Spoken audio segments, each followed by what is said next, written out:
এমন রবকে তোমরা ডাকো যেই রব শোনেন, যেই রব নিকটে, ওয়াহুয়া মাকুম, আল্লাহ কয় এত নিকটে তোমাদের সাথে আছে। তো এই জন্য একটু গোপনে আল্লাহর কাছে কি করা বলেন, দোয়া করা। মুফাসসিরিনে কেরাম সূরা মারিয়ামের 3 নম্বর আয়াতের ব্যাখ্যায় লেখছে, কোনটা? ওই যে জাকারিয়া নবী আল্লাহর কাছে দোয়া করছে, ইদ নাদা রাব্বাহু নিদাআন খাফিয়া।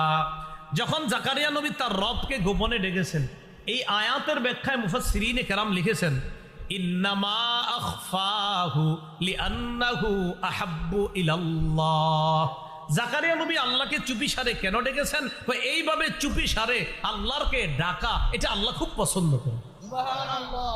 একা একা আছেন, নির্জনে আছেন, ওই মুহূর্তে একটু আপনার বিবি ঘুমায়, সন্তান ঘুমায়, পাশের সবাই ঘুমাইতেছে, ওই মুহূর্তে ঘুম ভাঙছে রাত 2টার দিকে, বৈশা বলতেছেন আল্লাহ মাফ করে দেন, আল্লাহুম্মা গফিরলি, একটু বলছেন, কেউ শুনতে